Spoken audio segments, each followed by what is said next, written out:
E aí, tava com saudade? A gente estava e não víamos a hora de te ver aqui de novo para curtir com a gente o que há de mais incrível no mundo do agro. Preparado? Então, confira os assuntos de hoje. A criação de pirarucu no sudeste do país. O importante papel do Brasil na produção de alimentos. Uma punk que é remédio, o manjericão anis.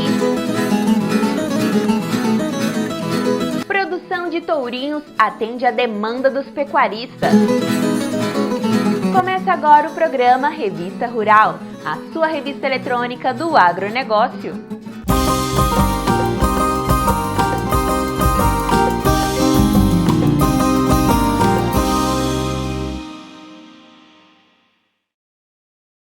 Antes de chamar a primeira reportagem, eu queria te pedir uma coisa, tá? Já clica no joinha, se inscreve no canal e mande uma mensagem aqui nos comentários. Isso ajuda a gente a fazer um programa cada vez melhor para você. Já clicou? Então vamos lá! Peixe amazônico de grande porte e com uma carne deliciosa. Esse é o pirarucu, que ganha cada dia mais fãs. E já tem gente criando ele no sudeste do país com sucesso. Acredita? Então confira a reportagem.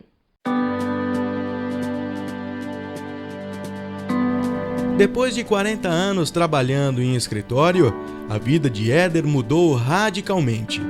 Entrando no ramo da piscicultura sustentável, ele e seu sócio Vitor começaram em 2021 a criação de pirarucu no interior de São Paulo.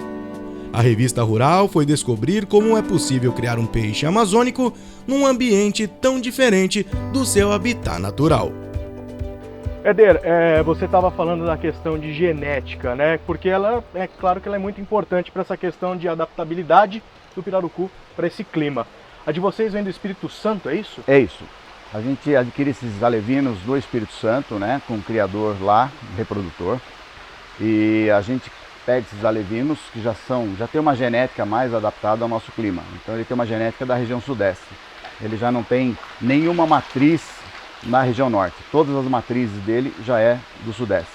Então eles suportam um pouco mais o frio, né, do que os peixes do norte, que na temperatura mais baixa eles morrem, né, não aguentam o frio. Então aqui pra gente, a gente só pega esses alevinos lá do Espírito Santo. Nós estamos com os tanques, né, de alevinos aqui da tua propriedade. Como que funciona essa primeira parte da criação? Com que tamanho eles entram? A questão de tratamento da água, como que é? Isso, eles chegam normalmente com 20 a 25 centímetros e na faixa de 56 a 60 gramas cada peixe, tá? Entram nesses tanques menores, onde aqui eles recebem uma ração de altíssima qualidade, com 45% de proteína, né? São alimentados de hora em hora, tá? Então é uma alimentação muito rica e com grande quantidade, para eles ganharem peso, né, e tamanho. Então durante alguns meses, durante 2, 3 meses, eles vão ficar nesses dois tanques e daqui eles vão para os tanques maiores. Essa diferença de porcentagem de proteína para esse tipo de peixe é bem grande em relação aos outros tipos que a gente está acostumado, né? Sim, é um peixe carnívoro, né? Então ele por ser carnívoro, ele consome um alto grau de proteína. Então, como outros peixes também, carnívoros, também tem uma proteína alta, mas em comparação à tilápia é uma quantidade muito maior. A tilápia tem uma proteína bem menor, né? E é isso, cara, é qualidade da água e ração, né? Quantos animais tem aqui nesses dois tanques? Hoje nós temos aqui 2.750 cada tanque, tá? Por um período eles vão ficar por aqui. É uma criação, como eu já falei, de alta intensidade, de densidade alta também de alevinos e de peixes grandes, né? E aí a gente vai dividindo isso entre os tanques maiores depois.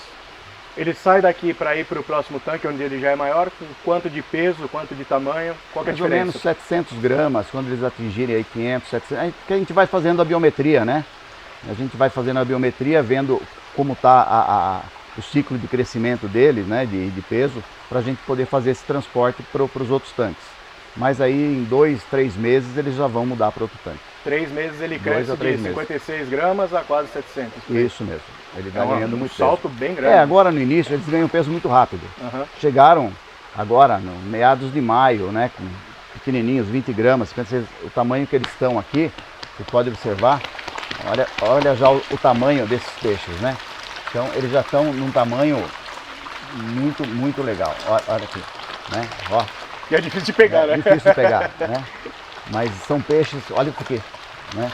Então assim, eles adquirem peso e tem um crescimento muito rápido. O manejo, né, além da água, do controle da temperatura, é diário, né? Vocês aqui têm os funcionários que estão o tempo inteiro de olho porque o bem-estar e a saúde do peixe para vocês é fundamental. Exatamente.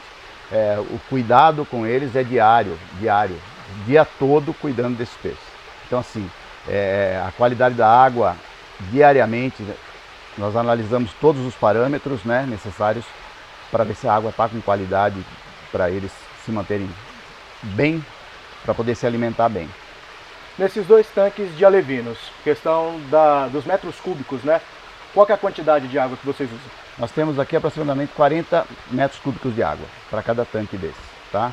Enquanto que os maiores nós temos ali 100 metros cúbicos de água cada tanque. Conforme o manejo vocês diminuem a altura da água? Como que funciona? Sim. Nesse momento não, para os alevinos não, mas para os peixes grandes sim. A gente tem que baixar o nível da água metade mais ou menos, ou até um pouco mais, para poder fazer o manejo dos peixes. Senão você não consegue pegar os peixes, é impossível. Taxa de mortalidade e os principais problemas de mortalidade que se tem nessa fase, quais que são? Olha, a mortalidade é muito pequena. Nós aqui nós temos uma mortalidade muito pequena desses alevinos, né? Eu entendo que é por conta do bom tratamento da água e da alimentação. Então você tem um baixo índice de mortalidade, né? E se você não tiver uma qualidade de água satisfatória, com uma temperatura satisfatória, automaticamente eles vão morrer.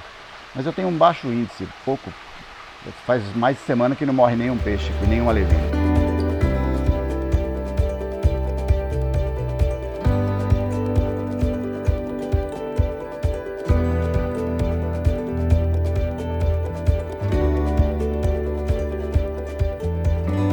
Depois que ele atingiu, né, um tamanho adequado para essa mudança, a gente faz esse transporte dos peixes, dividindo entre os tanques, né, para que eles atinjam o tamanho necessário para venda, né? Que a meta é 1 ano, 10 quilos pelo menos cada peixe, né? Que eles adquiram 10 quilos em 12 meses de tratamento, tá? E é isso que a gente vem fazendo nesse período. Então aqui a gente tem os peixes já com esse peso, tá? Aqui nós temos peixes de 9 a 11 quilos, 11 quilos e meio mais ou menos, tá? Então nós temos aqui 500 peixes mais ou menos nesse tanque com esse tamanho. Nós conseguimos atingir a meta, vamos dizer assim, que não é fácil, tá? Muita gente consegue chegar em 8 quilos, 8 quilos e meio, até 9, mas não é fácil chegar nesse peso durante um ano. Comparando essa criação aqui na estufa, nesse ambiente controlado, com o ambiente amazônico, né, originário desse peixe, a diferença de peso, de alimentação, quais são esses pontos que a gente pode mostrar aqui? Na natureza, esse peixe cresce um pouco mais lento, né?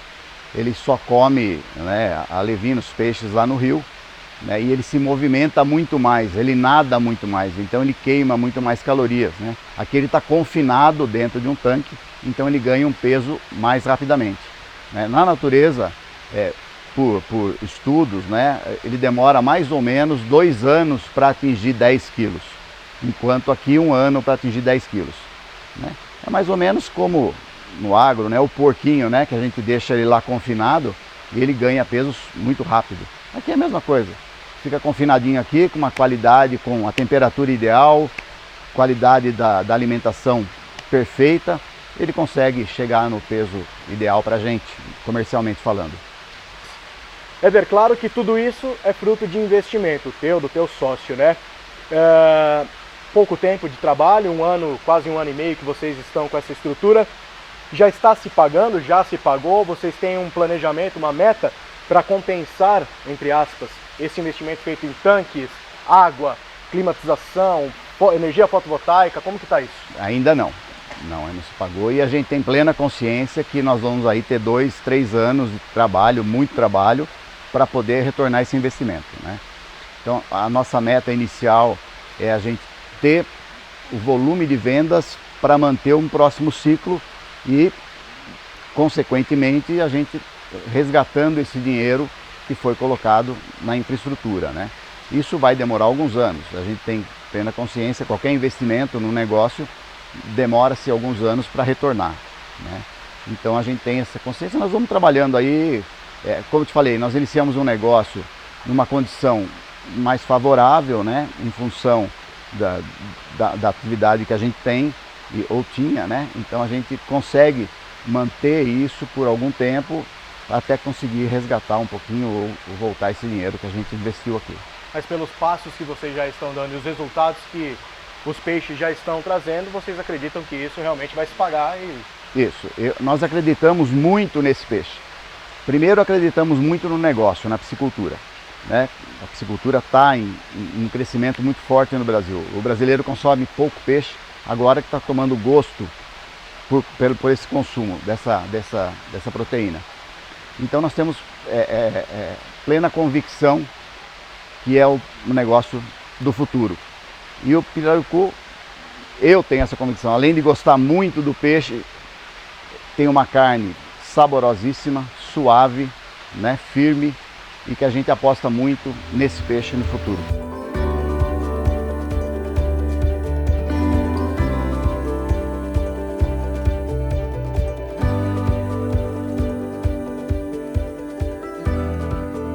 Eu nunca tive experiência com peixe, primeira vez que eu estou tendo essa experiência com peixe aí, primeira vez também que eu conheço o pirarucu. Meu dia aqui é praticamente quase sempre as mesmas rotinas. Chego de manhã, primeira coisa que eu faço é já dar ração para eles, né? Porque eles ficam a noite inteira sem comer, né? Já alimento eles de manhã certinho. Depois é só isso, ficar dando ração, ficar tratando ali, ver como que tá o filtro, se tá tudo em ordem, o tambor, tudo.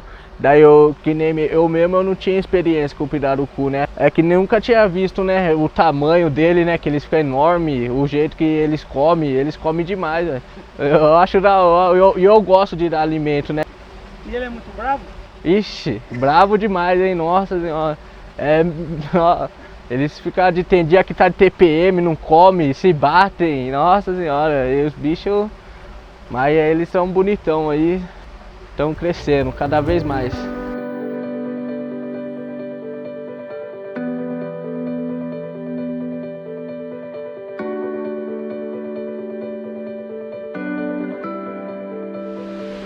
Saúde do peixe já maior, né? Quais são as principais doenças que ele pode enfrentar ou principais problemas de manejo que vocês têm nessa fase que o peixe vai atingir aí os seus 10 quilos? Olha, por estudo também, eles podem adquirir algumas bactérias, alguns fungos, né, nesse período todo. Graças a Deus aqui passamos o ano sem nenhum problema nos peixes. Não adquiriram absolutamente nada, nenhuma bactéria, nenhum fungo. Então a gente passou esse ano ileso com isso, né?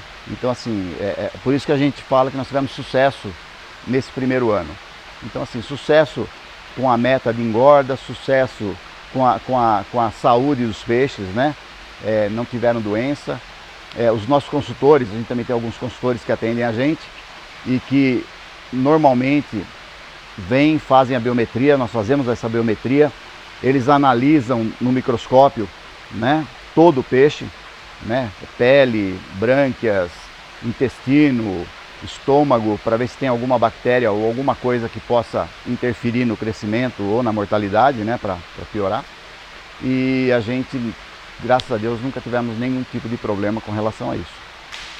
Para manter isso aqui funcionando esse tempo inteiro, o consumo de energia deve ser uma coisa bastante alta, né? Vocês tiveram também que se adaptar a isso para evitar grandes custos, grandes gastos com essa questão energética, né? Sim, o custo com energia é alto. A energia já no Brasil já é um custo alto e aqui 24/7, bombas, aeradores, sopradores ligados direto, não tem como. então o consumo é muito alto. Então, para que isso a gente minimizasse os nossos custos, a gente partiu para as placas fotovoltaicas, né, para energia fotovoltaica, onde isso nos ajudou demais. Então, assim, hoje nosso consumo é alto, mas com custo baixo. Então nós temos aí um custo pequeno com energia hoje.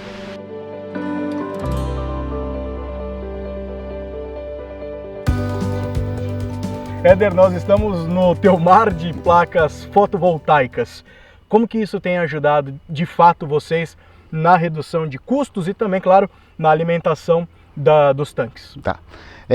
Foi um investimento, foi acho que o melhor investimento que nós fizemos no projeto, né? O projeto iniciou sem as placas, né? Nós iniciamos ali na energia convencional e um consumo altíssimo de energia, com valor muito alto, né? Nós gastávamos energia e aí fizemos esse investimento, né? Vamos pagar esse investimento, estamos pagando esse investimento, mas o consumo de energia reduziu consideravelmente, né? Hoje a gente está pagando muito menos do que pagávamos. Na verdade, assim, a gente joga a geração, né, para a rede e isso é convertido, né, e vira benefício para a gente. Então, assim, na verdade eu quase não pago quase nada de energia, eu só jogo para a rede e isso converte para a gente. Então ficou uma relação custo-benefício fantástica. Tá? Eu acho que para quem utiliza a energia como piscicultura e outros projetos agro, isso é inevitável, né? Tem que se investir nisso porque realmente ajuda muito no custo do negócio.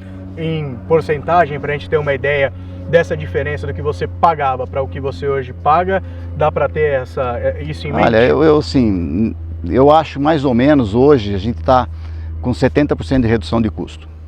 Isso da energia. Muito, né, no final. Ajuda demais, ajuda muito mesmo. Porque dois custos muito altos na piscicultura, que são consideráveis, né, e que realmente onera, é a ração, que gira em torno de 70% do negócio, e a energia elétrica, né? A ração não tem muito o que fazer. Se você quer uma ração de qualidade e que seu peixe tenha sucesso, tenha produtividade, tem que ser uma ração de qualidade. E a energia é isso, é um investimento bom para você reduzir seu custo. Quantas placas vocês têm hoje aqui? Já emendando, é o suficiente? Precisa aumentar? Como que vocês planejam isso? Isso, hoje nós temos aqui, nesses dois módulos, 140 placas, tá? Atende a nossa necessidade hoje. Nós temos a intenção de ampliar o projeto e aí sim ampliar também as placas, né? A fotovoltaica é um negócio que atende muito bem e a gente está pensando em colocar para as outras unidades também.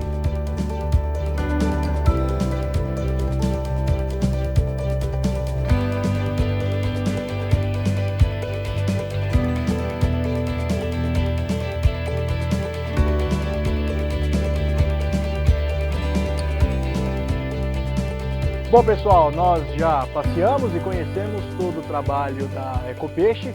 Estamos aqui sentadinhos agora na sombra, porque eu quero fazer a pergunta de ouro, aquela pergunta que vale $1 milhão, Éder. Dá para ganhar dinheiro com piscicultura no Brasil? Que pergunta difícil, cara. Nem eu sei. Eu espero que dê, né? Assim, a esperança é que dê resultado. O negócio tem que ser rentável pelo menos, né? E que dê para a gente tirar alguns frutos desse negócio. Rico, impossível, mas que dê resultado positivo. Daqui 2 anos a gente marca de novo para você vir aqui e aí eu vou te falar com mais propriedade se eu fiquei rico ou não. Hoje, nesse início ainda desse trabalho de vocês já têm o ciclo completo. Para onde estão indo os pirarucus aqui da Ecopeixe? Quais são os parceiros que vocês têm? Porque o abate não é feito aqui, né? Não. A gente está com uma parceria com o frigorífico em Itapira, né? Que está fazendo esse abate para a gente. E a gente está com outros projetos, a gente tem que desenvolver esse projeto de abate, né? Que essa é uma parte mais complicada um pouquinho, tem que ter um parceiro confiável, né? Para a gente poder fazer esse trabalho e que abata pirarucu. E o trabalho com peixe vivo, né? Com peixe vivo para os pesqueiros e para lagos ornamentais, fazendas, a procura é grande por isso. Muita gente que tem fazendas, sítios com lagos, procura o pirarucu para ter o peixe ali como ornamental, que é um peixe bonito, grande, né? Que dá uma presença bacana para o lago. Então assim, mercado tem, para todos os tipos, para todos os gostos, para todo jeito. É a gente agora afinar esse mercado que a gente quer trabalhar. Que agora é um trabalho comercial mesmo, é identificar o nicho que nós pretendemos atacar mais diretamente, né? Talvez o peixe vivo, talvez a carne, né? Nós temos o objetivo inicial de trabalhar com essas duas frentes, né? Carne e peixe vivo, tá? Então a gente está agora iniciando esse trabalho depois de um ano que o peixe atingiu agora o tamanho ideal para abate e para venda. Chegando o verão a gente vai vender para os pesqueiros e a carne. A gente já está com um projeto legal de carne, já temos uma quantidade de carne já de peixe abatido, né? Já fechadinha, já com o selo do frigorífico, né, que está atendendo a gente.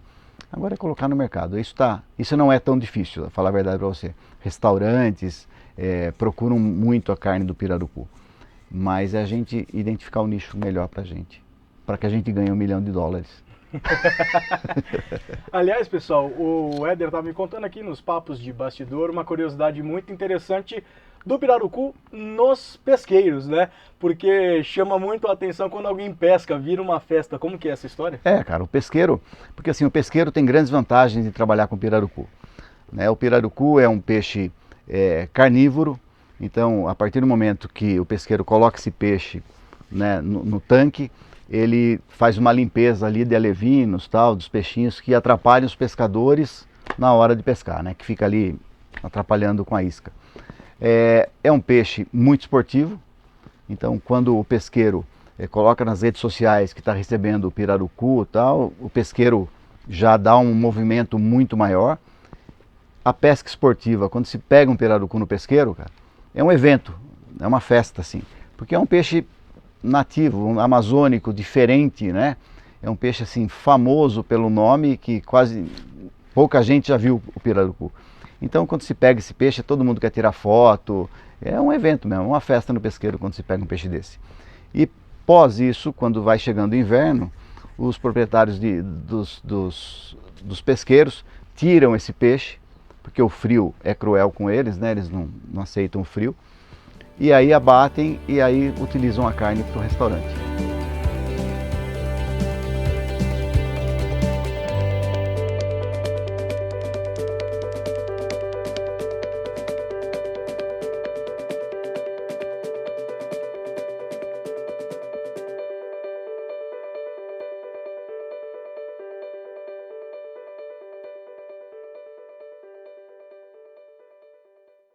Gostou dessa reportagem?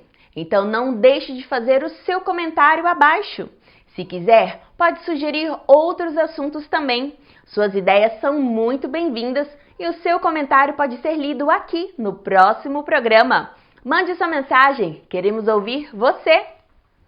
E queremos agradecer as mensagens de carinho dos nossos espectadores: Rosinha Antunes, Maurício Santos, Janice Batista, Márcio Giacomo, Nilda Ferreira e José Hipólito Piva.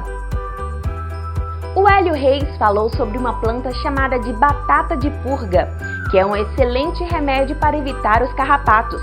Valeu, Hélio, pela dica, vamos correr atrás.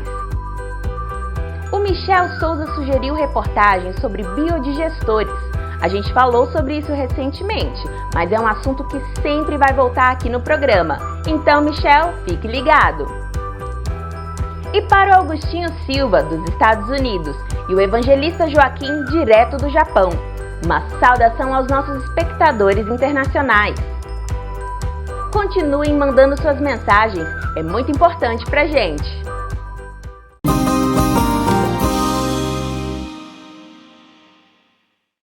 O que esperar do futuro do agronegócio do Brasil? E qual o papel do nosso país para acabar com a fome no mundo? Para encontrar uma resposta a essas questões tão importantes, a Revista Rural foi falar com gente de peso.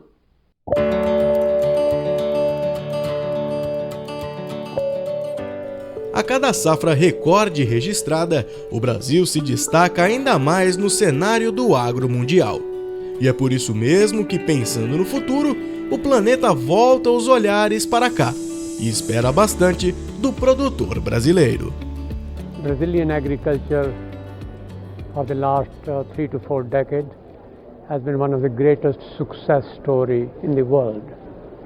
Brazil is now the largest food exporter. If there was, similar to the World Bank, if there was to be a World Food Bank, so that people who do not have enough food, they can buy it from that bank, Brazilian agriculture can contribute tremendously toward global food storage and its distribution in the countries which need food.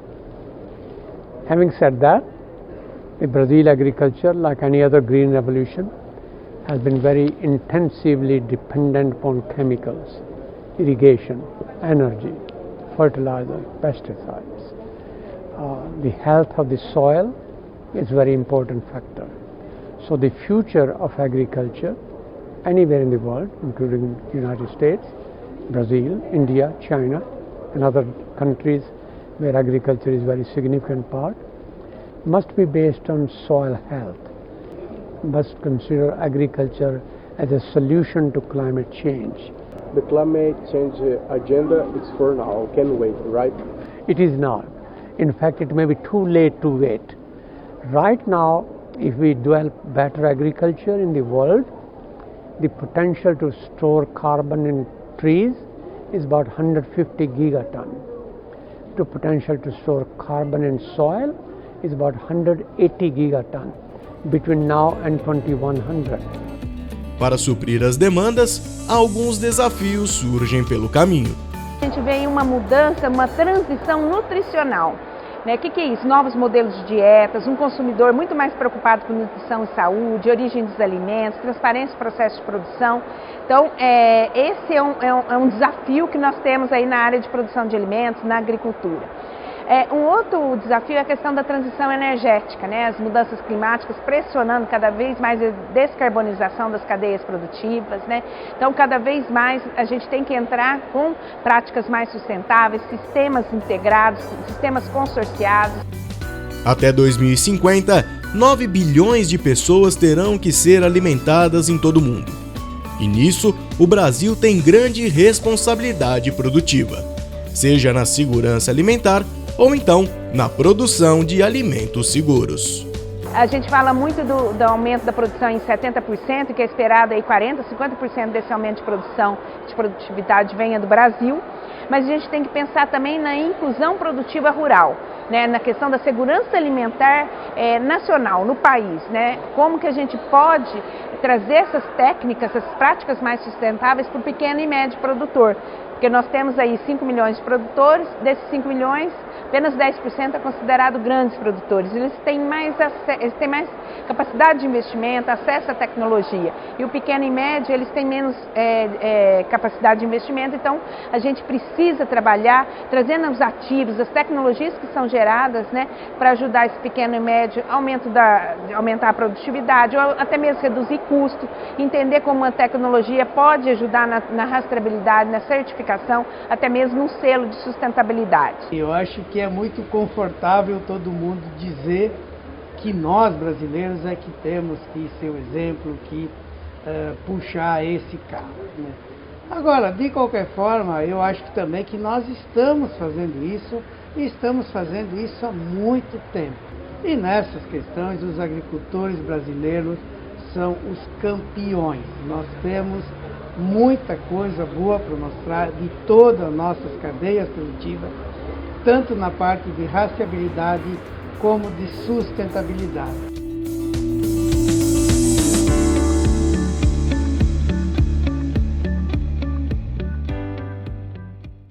Na nossa série sobre as punks, hoje é a vez de uma bem peculiar, o manjericão anis. Conhece?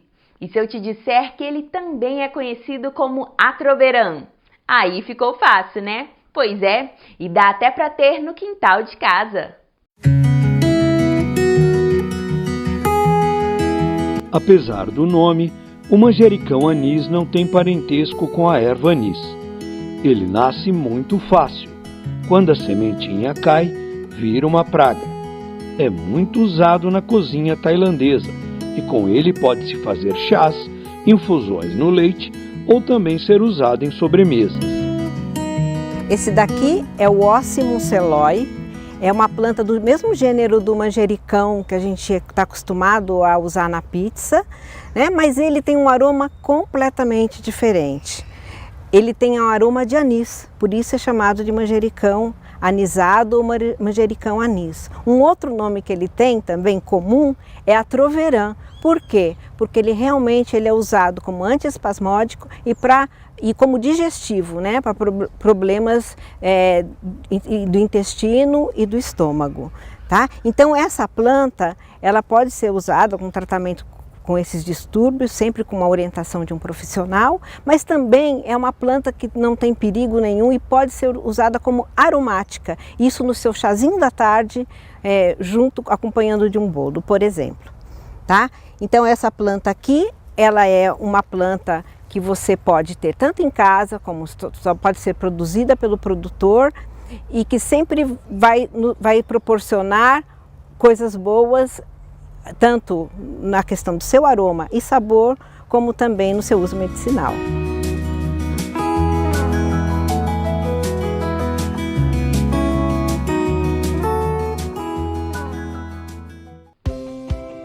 Você que está assistindo o nosso programa através do YouTube, queria te pedir uma coisa. Clique no joinha, se inscreva no canal e deixe uma mensagem nos comentários. Isso nos ajuda muito a produzir um programa cada vez melhor e mais interessante, especialmente para você.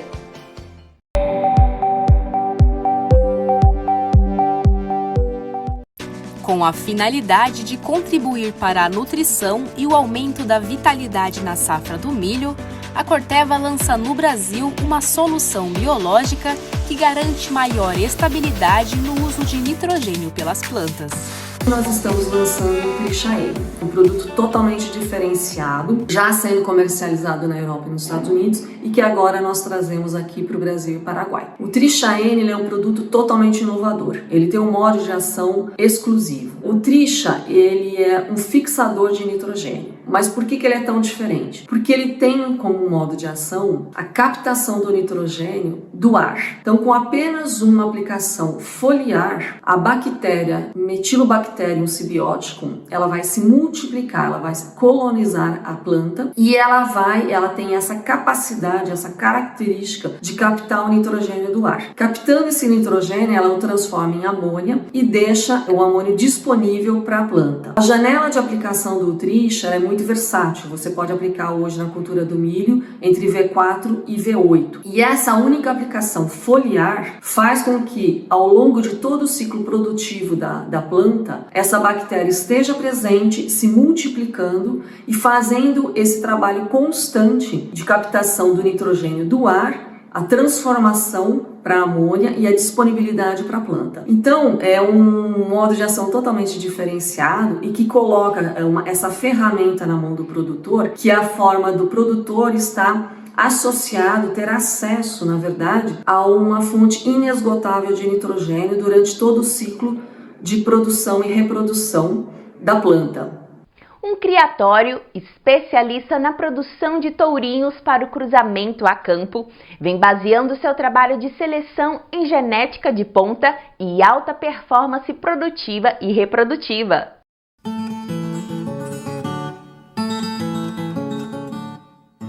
Pioneira no mercado de touros Seipe e há mais de 20 anos trabalhando na linha da pecuária de ciclo curto, a Jacarezinho está espalhada por todo o país e tem como base os estados da Bahia, Mato Grosso e Mato Grosso do Sul. E mesmo com um grande conhecimento de mercado, conciliar a quantidade de reprodutores sem comprometer a qualidade genética é um desafio para a empresa. Eu acho que envolve um monte de fatores, né? O fator principal hoje é que o pessoal que roda nossos dados, nossos números genéticos, a CIA de melhoramento, tem feito um trabalho excepcional. A pressão de seleção do Seipe, que vem de 29 anos de Jacarezinho, faz com que isso seja muito satisfatório. Então, nós temos hoje um controle de rebanho todo na mão da CIA, todo na mão de profissionais totalmente qualificados. Os nossos acasalamentos são todos dirigidos. por questões de índice, de parâmetro de genética, por questões de linhagem também, grau de parentesco e etc. Então, existe um monte de fatores, o fator genética, o fator manejo, o fator nutricional. Então, são várias pessoas envolvidas. Nós falamos de um único produto, do touro, né? Mas tem um pessoal forte trabalhando por trás aí dessa capacitação da Jacarezinho. A pressão na seleção dos touros e escolha das matrizes é alta, e o critério de avaliação genética dos animais se dá desde o nascimento até o sobreano, onde eles viram candidatos a CEIP para no futuro serem touros. São dados coletados internamente dentro da fazenda, passado para o programa de melhoramento, no caso a CIA, que vão gerando os resultados e fazendo o acompanhamento com o mesmo grupo de animais envolvidos, certo? Existem hoje, vamos dizer aí, todas as características genéticas são importantes, né? Mas hoje a gente baliza muito o índice desmama, o índice frigorífico, retorno maternal, o IPP, que é a precocidade sexual, idade de primeiro parto, e o índice CIAGEN, que é o índice final, que engloba todos os conteúdos numa fração genética e consegue nos dar uma pontuação geral aí do animal. Os programas de melhoramento genético têm importante parcela na missão de elevar o padrão do rebanho, principalmente por permitir analisar o que será entregue ao mercado. É muito fácil você hoje falar que tem touro, falar que vai atender o cliente, mas o investimento aí hoje, se falando de 18, 20, 30, 40, 50 mil de um touro, a gente não pode brincar, né? E o cliente não merece isso. Então, eu acho que os programas de melhoramento genético vêm para realmente passar esse filtro. Então, eu acho que os clientes têm que entender realmente o que cada programa de melhoramento faz dentro de cada propriedade na qual ele está buscando esse touro. E por falar em melhoria, o Nelore é um agente importante e, digamos, um tanto quanto polivalente. Com adaptabilidade e através de um acasalamento dirigido, a raça contribui bastante para o sucesso do trabalho. A Jacarezinho hoje tem propriedade na Bahia, onde chove 700 milímetros ano, e nós temos propriedade no Mato Grosso, onde chove 2.500 milímetros ano, e temos propriedade no Pantanal, Mato Grosso do Sul, que chove 6 meses e fica 6 meses de seca. Então, olha esse desafio que o gado Nelore passa. Não vou falar melhoramento, não vou falar Jacarezinho, não vou falar nada, vou falar o gado Nelore em si, que quando aliado com o melhoramento genético, aliado com uma pressão de seleção, o desempenho que ele acarreta, nós entregamos touros para o Brasil inteiro. E o pessoal me fala, às vezes, do Tocantins, eu quero da Bahia, que é melhor adaptado. E o pessoal do Mato Grosso fala, eu quero os touros do Pantanal, que é melhor adaptado. Mas eu já entreguei touro do Mato Grosso do Sul para o Tocantins e touro da Bahia para o Mato Grosso do Sul, e os animais teve um desempenho excepcional. Hoje, uma parte da produção dos reprodutores visa o mercado de inseminação, enquanto a outra, a cobertura a campo. Cabe ao criatório escolher qual é a mais interessante, seja do ponto de vista comercial ou então de genética. Se você colocar o número de rebanhos aqui de fêmeas hoje no mercado do Brasil, não vou te falar um número exato, senão às vezes eu posso estar errando para mais ou para menos, mas ainda falta mais de 100 mil touros no mercado para atender o número de rebanhos que falta para uma monta natural. Então, eu acho que a inseminação artificial é muito importante. Nós fazemos dentro do nosso rebanho, lógico, mas nós temos demanda ainda para atender a muitos pecuaristas que ainda usam o touro de boiada, vamos dizer, que não usam o touro de melhoramento genético. E até mesmo os próprios pecuaristas que usufruem da inseminação artificial, eles entendem que os touros de repasse são necessários para uma melhor taxa de prenhez, mesmo usando a inseminação, e mesmo o desvio padrão. Quando você usa uma inseminação artificial, você tem uma qualidade genética, obviamente, avançada pelos touros de escolha de centrais.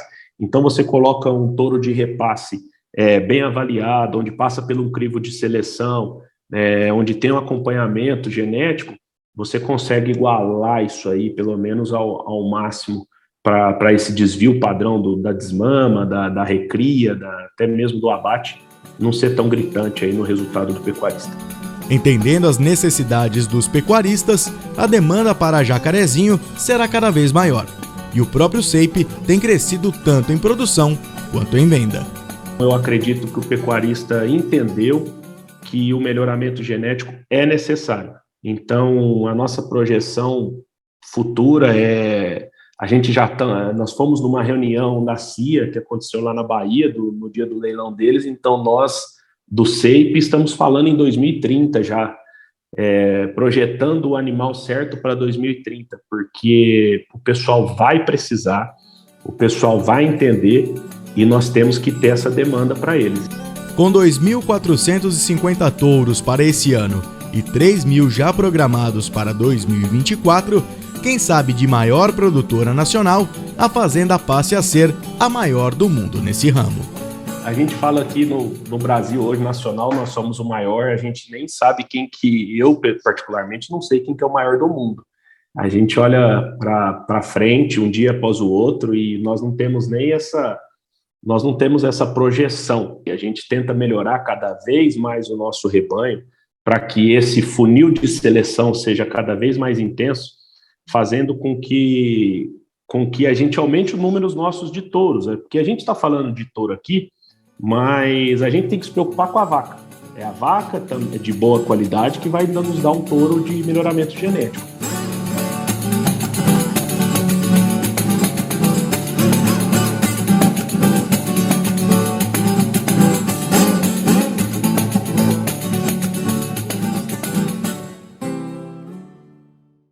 Na segunda parte da reportagem sobre a criação de tambaqui em tanque, você vai ver como fazer a recria e engorda dos peixes.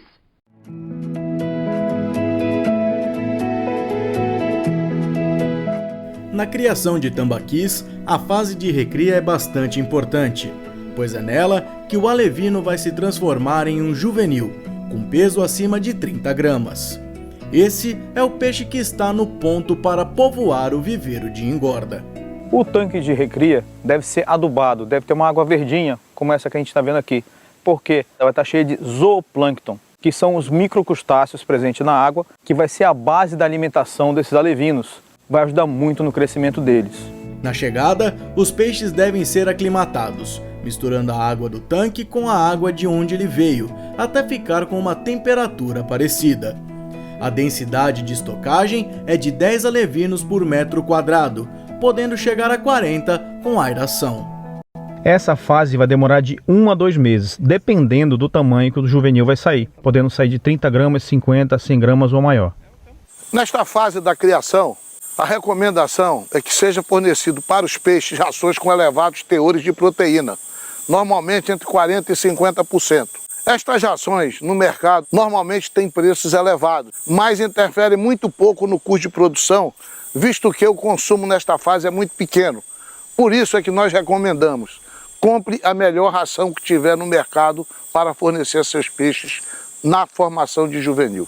É preciso fornecer a ração por diversas vezes aos peixes, com o ideal girando entre 4 e 6 vezes ao dia, o máximo que os animais puderem comer.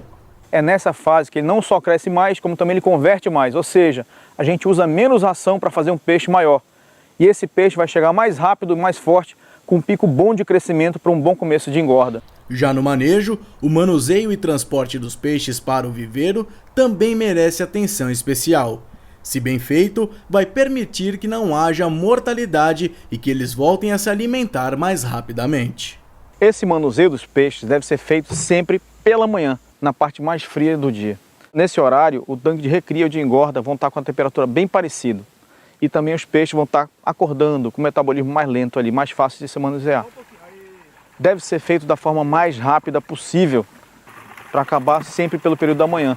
Caso o sol esquente muito, ou os peixes comecem a vir muito facilmente para a contagem, para o manuseio, esse peixe está ficando cansado. Nós paramos o manuseio e continuamos na semana que vem.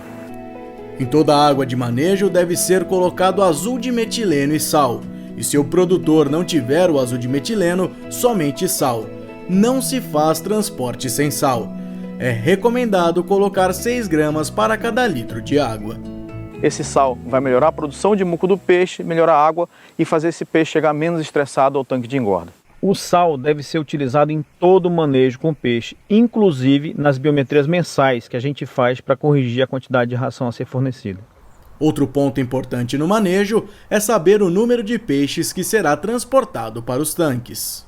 Antes de se iniciar o transporte dos juvenis, é importante saber exatamente a quantidade de peixe que vai se transportar para aquele viveiro. E no transporte, é da hora que pega os peixes para colocar na caixa ou no saco de transporte, tem que ser conferido todos os peixes para não correr risco de fazer superlotação ou sublotação de viveiro. Os peixes são contados um a um até chegar na quantidade prevista do tanque. Temos que ter um grande cuidado de não maltratar esse peixe, não ferir esse peixe, para que ele tenha o mínimo de mortalidade possível, geralmente 0, e para que amanhã esse peixe esteja comendo de novo. Com isso, o processo de engorda se inicia e é considerado o mais longo na criação dos tambaquis. Por esse motivo, e também por ser a fase que se mais gasta dinheiro, ele precisa também de um cuidado especial. A primeira coisa que você tem que saber para começar a engorda é a densidade de estocagem, ou seja, a quantidade de peixes que você vai colocar em cada hectare de lâmina d'água. Existem 2 sistemas de criação para tambaqui. O sistema convencional, que a gente cria sem aeradores, somente com aeração de emergência, e o sistema intensivo, que nós trabalhamos com aeração continuamente, todos os dias. No cultivo intensivo, os aeradores são ligados às 9 da noite e desligados às 6 da manhã. Caso seja percebido que o oxigênio continua baixo, o sistema deve ser religado. Já no convencional, os aeradores de emergência funcionam somente quando baixo oxigênio for registrado. No sistema convencional, nós utilizamos de 2.000 a 2.500 tambaquis por hectare. No sistema intensivo, nós utilizamos 7.000 peixes por hectare. Na engorda é necessário que sejam realizadas biometrias mensais, através de uma amostra de 100 peixes. São elas que informarão o desempenho geral do cultivo e também permitirão que se faça uma avaliação do estado físico e sanitário naquele momento. Com o conhecimento desse peso médio do peixe no seu tanque, você multiplica esse peso médio pelo total de peixe que tem no tanque, aquele que você passou no final da recria. Multiplicando um pelo outro, você vai conhecer a biomassa do seu tanque. O que é a biomassa? É o total de peixe que você tem no tanque em quilos, em quilograma. O conhecimento do peso médio e da biomassa é o que você vai utilizar para fazer o cálculo de arraçoamento do tanque, ou seja, quanto de ração vai ser fornecido nesse tanque. Muitas vezes, por pouca informação, os piscicultores acreditam que terão uma maior rentabilidade quanto maior número de peixes eles alojarem. Isso é o famoso tiro no pé, mero engano. O que é que ocorre? Alta densidade no início do cultivo, baixa velocidade de crescimento, depois de um determinado, falta de oxigênio, mortalidade elevada e no final é um prejuízo imensurável. É fundamental que o piscicultor se atente com muito critério à alimentação dos peixes, pois este item representa aproximadamente 70% do custo de toda a produção.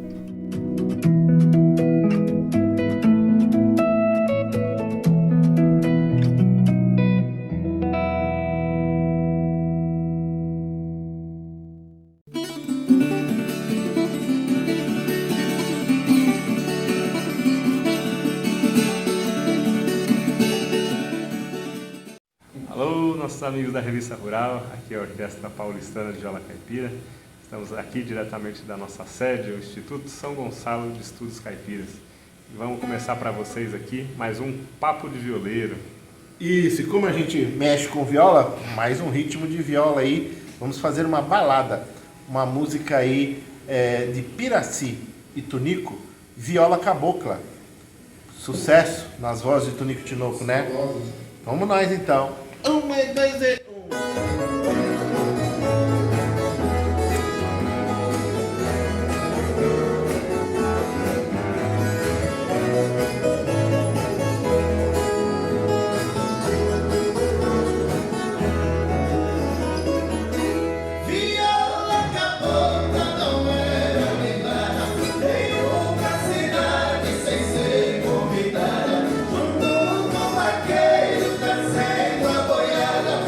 Cheiro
Ficamos por aqui.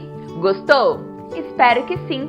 Não esqueça de se inscrever no canal e clicar no sininho para ficar por dentro de tudo. Um forte abraço e até a próxima!